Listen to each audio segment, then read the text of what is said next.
Ei, meninas, tudo bem? Como que está aí? Véspera de feriado municipal? Hein? Não muda muita coisa, né? Pelo menos para mim, não mudou muita coisa, não. Eu, como estou trabalhando, vou aproveitar para descansar um pouquinho amanhã. É, né? Ah, isso é bom. Eu te confesso para você também que eu estou com mais preguiça, só que na verdade eu precisava de. Dessa vez, esse feriado me deu vontade de dar uma saída. Confesso para vocês, viu? Deu vontade de fazer alguma coisa a mais. Mais que eu esteja trabalhando também, assim, não sei, dar uma volta sem medo, entendeu? Sem precisar usar máscara, de estar tranquila, mas aí você sai, você fica com medo, você fica insegura, né? Então, mas vamos lá. Né? É muito difícil, mas vamos esperar que isso acabe, né? Preparei uma aula para vocês, deixa eu mostrar aqui. Eu vou entrar, né, no site da FAB, para que a gente possa começar a nossa aula. Deixa eu baixar aqui. Já disponibilizei também, falta pouco, né, minha gente? Então, não fiz errado aqui.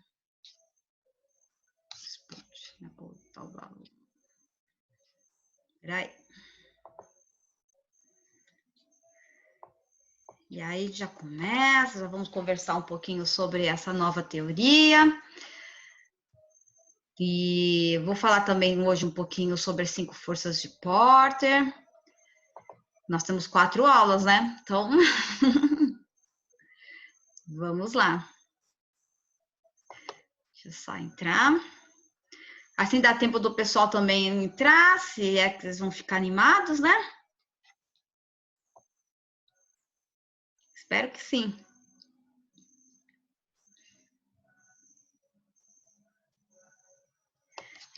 Hoje nós vamos falar sobre a neo-jupiteriana. Deixa eu só abrir.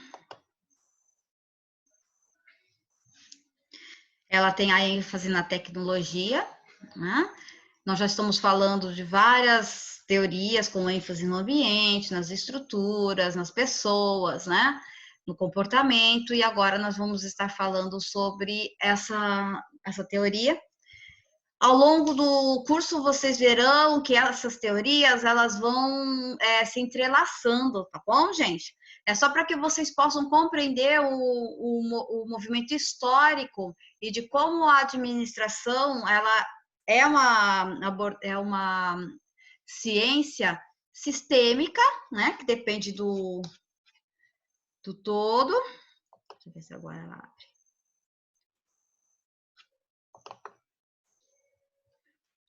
Estão vendo a teoria? Sim. Então, perfeito. Sim. Então. Vamos lá? Quantos nós temos aqui? Já temos bastante alunos? Não. Não. Hoje nós temos só 6. Caramba! O pessoal não está animado, não, é? Professora, a Juliana não tá conseguindo entrar, não. Também. Tem um povo que não tá conseguindo entrar. Então, mas aí, né? Acho que não está conseguindo entrar por causa da internet, será? É que às vezes está falhando, professora. É, né? Então, deixa eu ver. Você já colocou esse slide no portal? Já coloquei. Vou dar uma olhada. Já coloquei. Complicado, né? Vocês conseguiram entrar normalmente? Ou deu trabalho? Sim. Não. O meu não. O meu demorou um pouquinho pra entrar. Então, mas eu acho que vai conseguir já. Daqui a pouco o pessoal entra. É que eu não posso fazer nada, né, gente? Porque eu não sei o que é. Só abro. Então vamos lá. Então, eu já coloquei essa teoria para que vocês pudessem já estar dando uma olhada, né? E deixa eu ver, tem alguém me chamando aqui. Peraí, já vou. Peraí.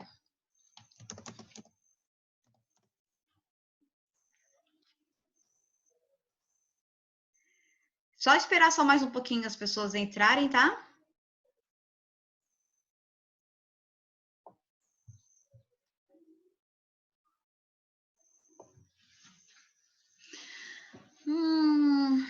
Que eu não sei se vai conseguir. Só temos 9, hein? Fizeram trabalho? Eu vi lá que a maior, mais de 90% entregaram, apresentaram, Sim. né? Legal. E hoje eu vou estar também passando essa teoria, falando um pouquinho sobre as 5 forças de Porter, e aí depois vocês vão ter que fazer um trabalho. Não disponibilizei ainda, mas depois, aí vocês fiquem de olho no portal da FAP, tá bom? Bom, gente, é o seguinte, já se passaram, 5 minutos, né? Esperando o pessoal entrar, já estamos em 10. Eu vou conversar um pouquinho com vocês sobre essa teoria neo-schumpeteriana. Schumpeter, ele era um economista, né? Ele é economista e matemático. E foi quando ele pegou e decidiu colocar essas teorias junto na questão da administração, essas duas ciências, né? Ele também tem essa ciência, a ênfase é a tecnologia.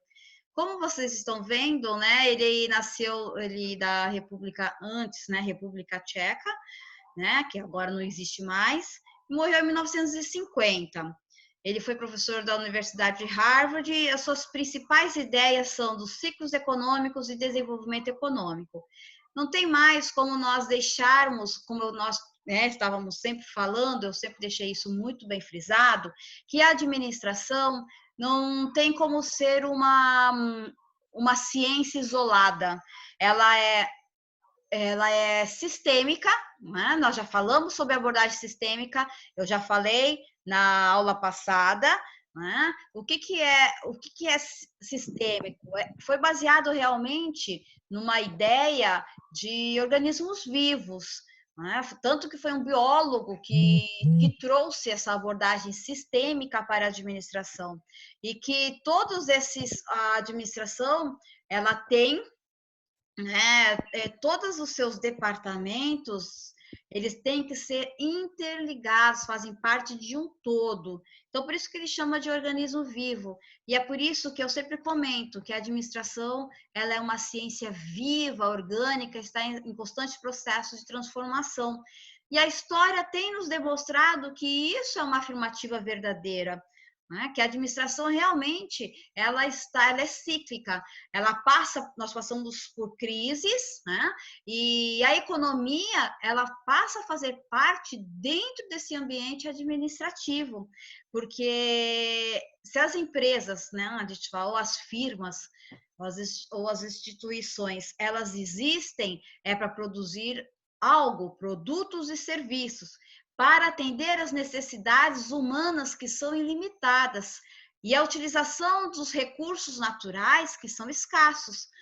Esse é um princípio econômico e esse é um princípio que não pode ser esquecido ou abortado pela administração.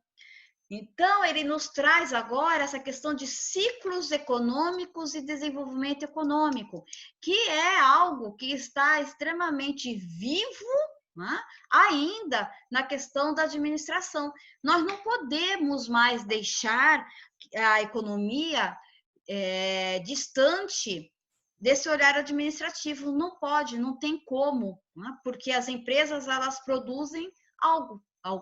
Ou é um produto ou é um serviço. Para quem? Para as pessoas, né?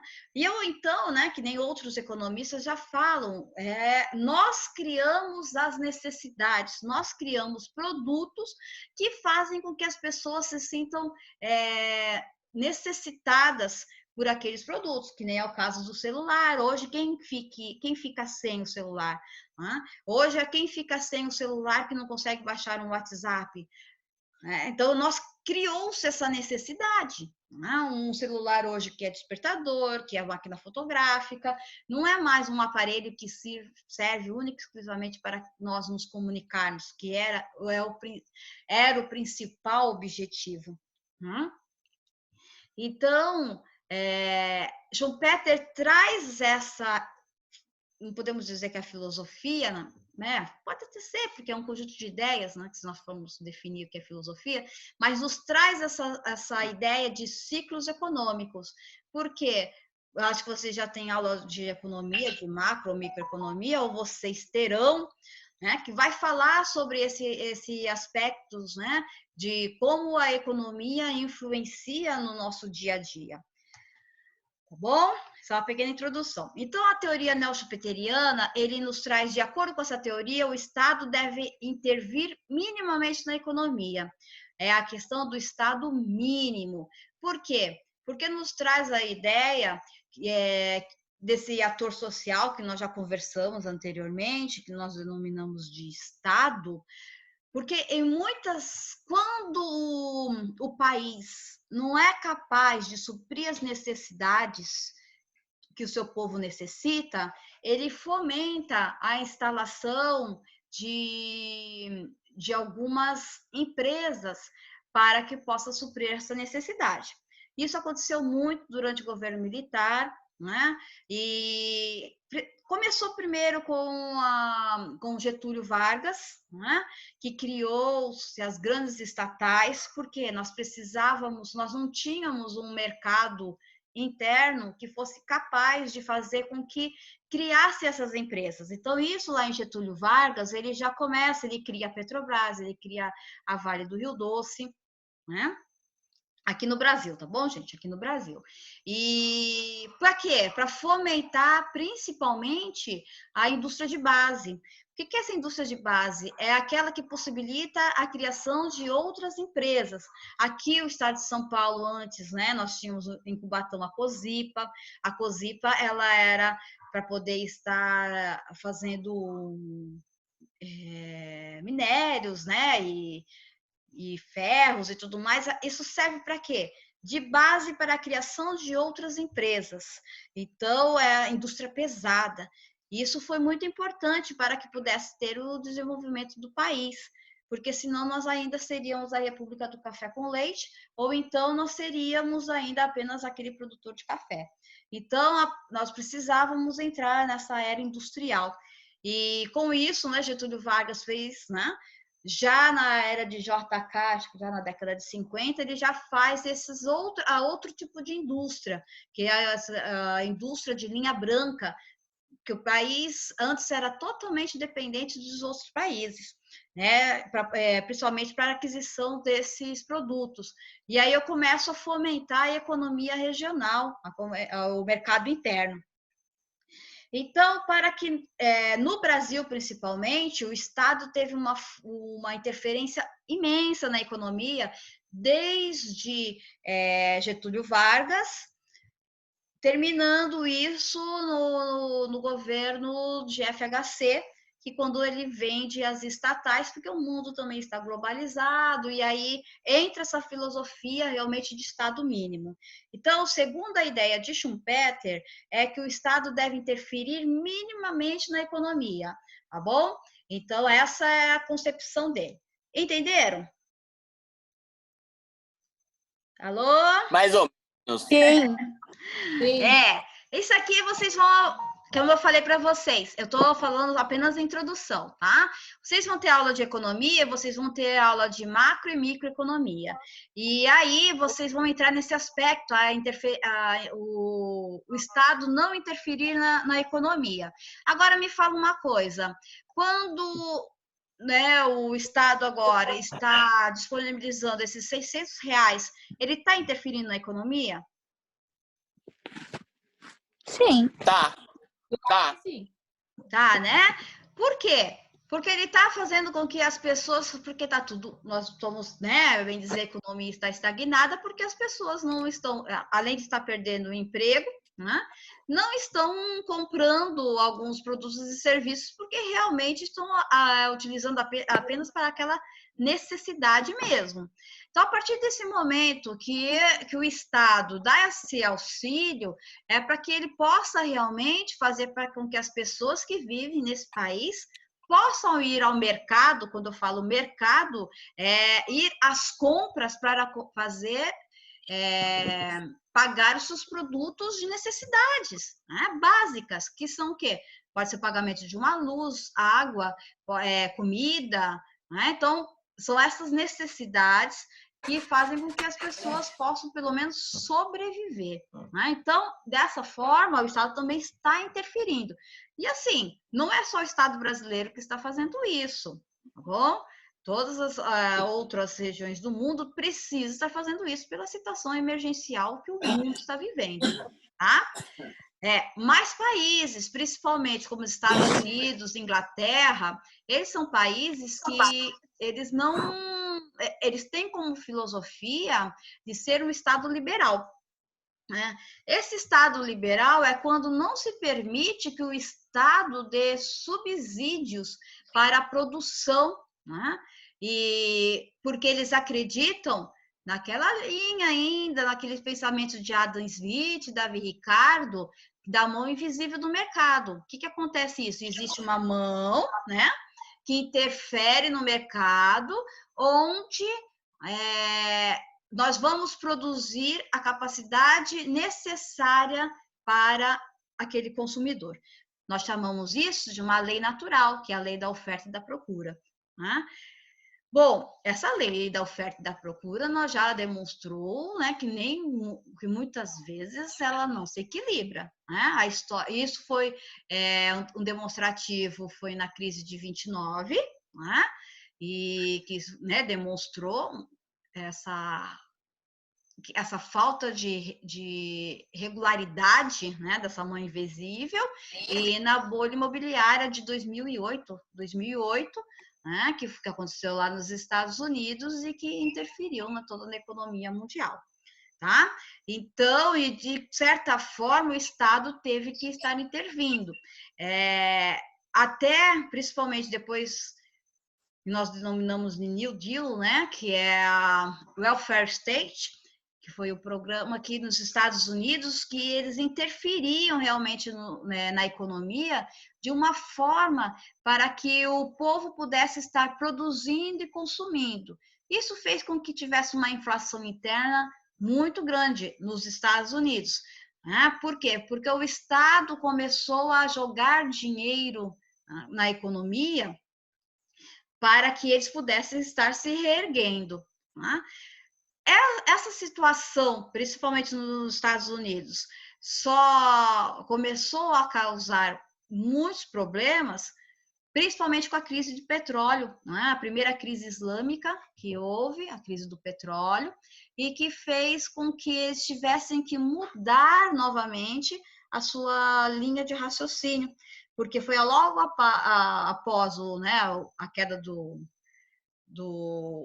de Nova York, né, a queda da Bolsa de Nova York, eles tiveram que estar interferindo na economia. No Brasil, isso aconteceu bastante, como eu falei, desde 1932. Isso só acabou quando o mundo realmente se transformou, que foi com que o início da globalização, fim da queda do Muro de Berlim, né? E essa questão de fluxos econômicos, o mundo era uma outra realidade e o Brasil precisava estar concorrendo com esse novo mundo que se apresentava. Nós tínhamos um público interno que também não estava fortalecido devido à sua moeda econômica, mas aí foi quando surgiu o real, né? E primeiro surgiu a URV, Unidade Real de Valor, e depois o real. E para que nós pudéssemos estar suprindo, principalmente nossos cofres, né? Por causa da valorização do dólar, nós precisávamos... Começou o quê? A vender as nossas estatais. Começou com o quê? Com os bancos, né? Nós tínhamos hoje ainda uma das nossas maiores empresas, são os bancos nacionais, né? E aí foi quando vendeu Banespa, né? Vendeu Caixa Econômica Estadual, que nós tínhamos tudo para que pudéssemos ter dinheiro, né, para os nossos cofres públicos, e aí nós começarmos a ter uma economia neoliberal, que foi assim denominada. Alguém quer falar alguma coisa? Porque se deixar eu falo, gente. Hein? Não, professora. Professora, só sobre os R$ 600, realmente o governo ele entra, né? Porque ele, com esses R$ 600, ele consegue girar um pouco a economia, né? Também, né? Com certeza, essa é a Por exemplo, ele libera os finalidade. 600. É que nem a senhora falou, libera os 600. Mas a Isso. economia não para, que nem você fala, o cara vai pagar a luz, vai fazer compra, vai comprar, sei lá. Então não vai parar a economia como se não tivesse o governo, se o governo não tivesse entrado, entendeu? Isso. Realmente faz todo sentido, né? Faz, porque é necessário. Primeiramente, faz todo sentido o Estado ter que estar. Qual que é a função do Estado? O Estado, a partir do momento que todos os cidadãos pagam impostos, né, por meio de taxas, contribuições de melhoria né, e o imposto em si, nós precisamos ter uma contrapartida do estatal, né? Nós precisamos ter essa contrapartida do Estado. Em situações como nós estamos vivendo, então, o Estado ele serve para dar as garantias de qualidade de vida básica para as pessoas que estão inseridas dentro da nação, né? Dos seus cidadãos. Então, essa é a competência do Estado, dando o quê? Saúde, educação, habitação, né? Então, proteção, né? Segurança. Então, essa é a função do Estado. No momento em que nós estamos vivendo, então, e garantir também uma qualidade de vida, de acordo com o artigo 225 da Constituição Federal, uma qualidade de vida para todos aqueles que habitam e ou então que depois escolheram e que nasceram no Brasil, né? E vão nascer. Que não é todo mundo que tem isso. Aí tem a questão da cidadania brasileira. Você pode nascer lá no Japão, que não significa que você seja japonês. Tá? Aqui, quem nasce no Brasil é brasileiro. Não é? Alguém quer falar alguma coisa sobre isso? Quem nasce Posso no Brasil falar? é pobre. Oi? Posso falar? Mas é claro. Então, professora, só uma curiosidade, eu nasci no Japão e a gente tem até os 20 anos se a gente decide ser cidadão japonês ou cidadão brasileira. Isso. Então, Tem, mas tipo, você, aqui no Brasil, não, você precisa ter, né? Você precisa já eu sou registrar. brasileira. Já Mas não, daí tá escrito assim, opção para nacionalidade japonesa. Né? Então, aqui não, aqui nós somos obrigados, né, a já pegar e falar assim, brasileiro, porque... Ou então você pega e se registra nos consulados, né? Os consulados, que aí, porque é considerado como território da nação, né, que eles estão representando. Então, o que nós precisamos é garantir essas... por mais que sejam R$ 600, muitas famílias não recebem isso, né? Então, precisa, é que nem a questão do Bolsa Família, esses programas assistenciais que o governo pega e oferece, o seguro-desemprego, né? Então, são todos programas que o governo depois está distribuindo para dar uma garantia ao seu trabalhador, né? Foi aquela coisa que nós falamos, né, sobre as lutas de direitos que nós conquistamos, né? Então, o Estado deve interferir minimamente na economia, mas principalmente na produção dessas indústrias. Foi por isso que depois, né, foi privatizado a Vale do Rio Doce, isso, foi privatizado hoje a Cosipa é Usiminas, que pertence a uma outra empresa. Elas são empresas todas de capital aberto, né? De que agora não pertence mais à estatal, né? Ao Estado. Bom, aí a necessidade de nós compreendermos... Deixa eu só fechar aqui. Que Schumpeter nos traz? Ele traz a teoria do desenvolvimento econômico. Desenvolvimento é uma mudança espontânea e descontínua das condições de equilíbrio pré-determinada pelo modelo clássico estático. É o produtor, né, empresário e inovador que inicia a mudança econômica. Cabe aos consumidores serem educados por ele a demandarem coisas novas, diferentes das que habitualmente necessitavam. Isso surge, por isso que ela é chamada, essa teoria neo-schumpeteriana, a sua ênfase na tecnologia.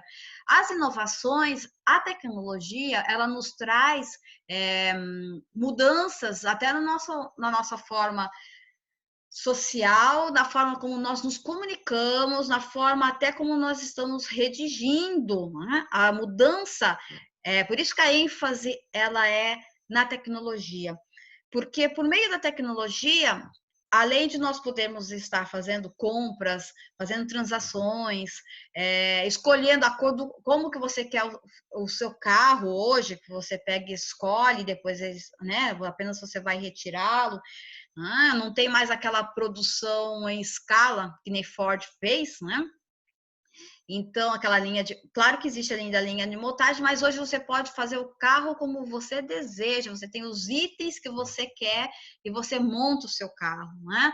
A tecnologia nos possibilitou isso. A tecnologia interferiu na forma dos relacionamentos. Hoje as pessoas, elas estão conversando, nós estamos tendo aula, né? Não é um estudo em EAD, nós estamos literalmente tendo aula, discutindo e falando sobre isso, devido também a algumas questões ambientais que ocorreram, né? Que é a questão da Covid, mas hoje a tecnologia nos possibilita, nós fizemos com que o mundo ficasse numa grande aldeia global, realmente, nós podemos estar conversando aqui com pessoas, né, que estão na Austrália, que estão no Japão, então nós temos essa possibilidade, né, de estar fazendo isso. A tecnologia, ela muda a nossa fala, o nosso vocabulário.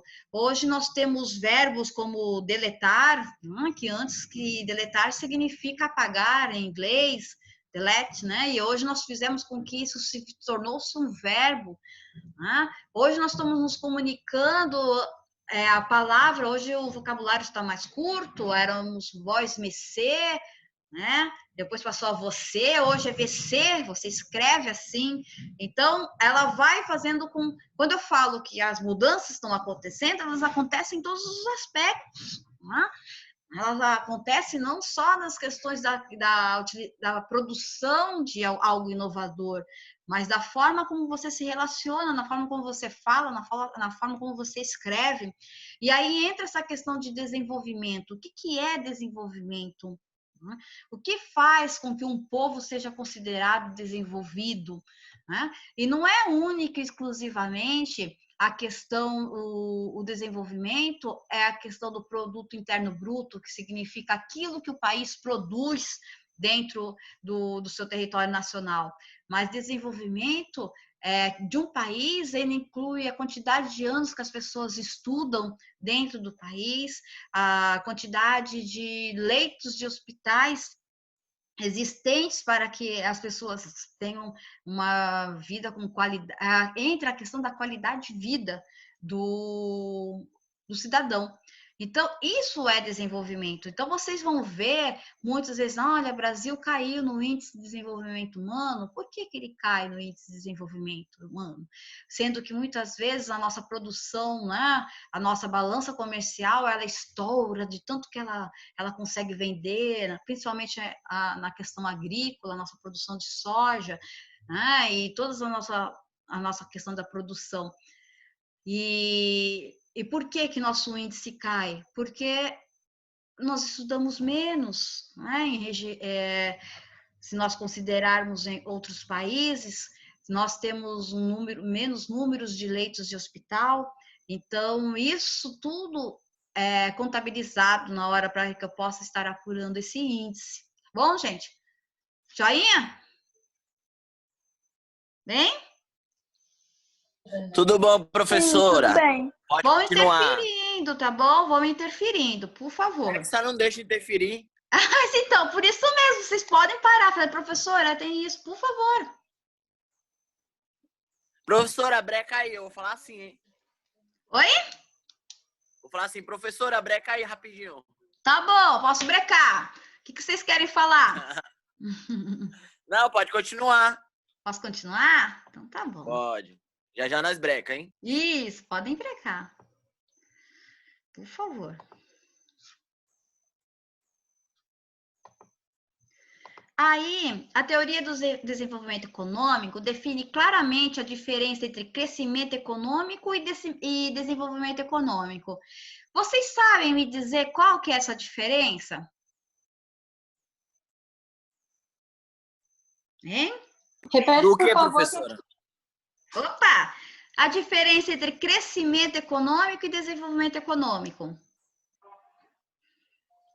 O crescimento, eu acho que é algo que eles querem crescer. O desenvolvimento, eles querem desenvolver alguma coisa. Professora, eu acho que o crescimento está mais atrelado à questão do valores, o PIB, alguma coisa desse tipo. O desenvolvimento a criação de empregos, a criação de novas empresas e por aí vai. Eu acredito que é alguma coisa assim. É verdade. Os dois, a contribuição foi extremamente importante e relevante. Veja só, realmente, eu posso estar crescendo sem me desenvolver, mas muitas vezes é natural eu desenvolver e com isso, claro, eu tenho um crescimento. O que eu quero dizer com isso? Eu sempre, infelizmente, eu falo sempre desse exemplo, né? Mas se vocês forem ver o último IBGE ou nos indicadores que demonstram sobre o município de Bertioga, Bertioga é o município que é um dos municípios que mais cresce no estado de São Paulo. E aí eu posso ter esse crescimento como? Demográfico, né? Porque a nossa emancipação, nós vamos fazer agora, né, 29 anos de emancipação política administrativa, nós tínhamos 5 mil habitantes, nós já estamos entrando para quase 65 mil habitantes. Então, nesses 29 anos, nós tivemos um crescimento populacional imenso, né? Com isso, fez com que muitas demandas públicas fossem solicitadas, né? Quantidade de creches para atender essa população, de escola, de leitos, né? De hospital. Então, nós crescemos, mas nos desenvolvemos, né? Quais foram os empregos que foram gerados com esse crescimento? Ainda nós estamos na questão da construção civil, né? A construção civil é onde está uma grande parcela, principalmente dessas pessoas que vêm para o município de Bertioga. E então houve uma questão, um crescimento. Mas como eu havia comentado com vocês, desenvolvimento econômico, ele está atrelado às questões realmente de geração de emprego e renda, que aí entra a questão do PIB, né? Aquilo que eu sou capaz de produzir. Quando eu falo PIB, é o PIB municipal, Produto Interno Bruto do município. Eu tenho que ver a quantidade de anos que as pessoas estudam, né, o seu nível intelectual, a quantidade de analfabetos, se eu conseguir eliminar essa porcentagem, se eu tenho a quantidade de pessoas de leitos, como que essas pessoas são atendidas, né, qual é a profilaxia referente à saúde dessas pessoas.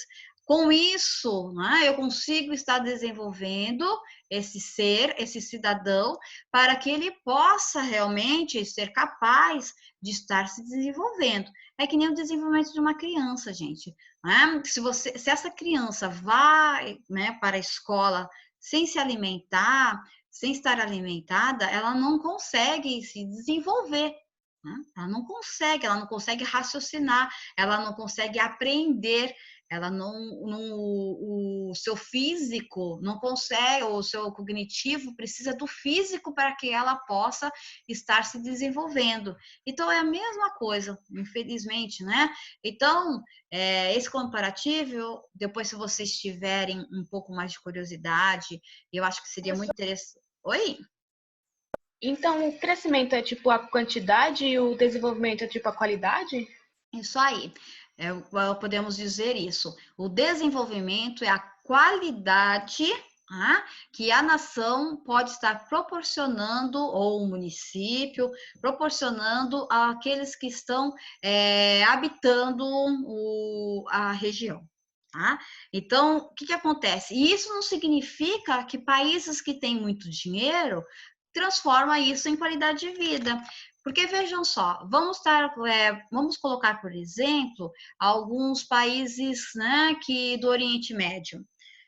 E vocês veem que, assim, qual que é o maior produto interno bruto deles? É o petróleo, não é isso? Então, você vê, assim, uma receita milionária, mas não que seja distribuída a uma distribuição igualitária para todos aqueles que ali habitam. Então, eu tenho um produto interno bruto, né? Eu tenho renda, mas não significa que essa renda seja distribuída de forma igualitária. É quando nós falamos da questão da concentração de renda, a má distribuição de renda. Né? Eu posso ter um PIB elevado, mas está concentrado onde? Nas mãos de alguns, e que isso não se transforme em uma justiça social, em que todos possam estar se beneficiando disso. De que forma? Né? Como eu já falei, de qualidade de vida. Entenderam? Ok? Alô? Ok, professora. Tô aqui, alô. Entenderam? Então é isso que é importante vocês estarem sempre focados, né? E assim, o Brasil ele faz parte de uma das, né? Ele está entre uma das 10, agora baixou um pouquinho, economias mundiais. Mas e aí? A sua população toda, ela recebe os benefícios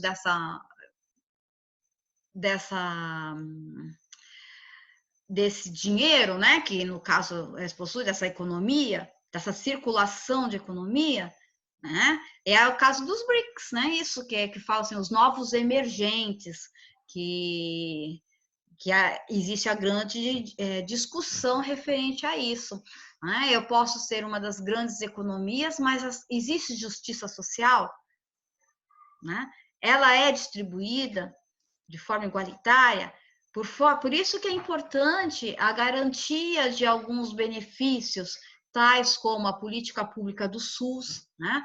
Ela garante de que todos nós possamos ter uma saúde. Agora, nós precisamos estar brigando pela qualidade dessa saúde, né?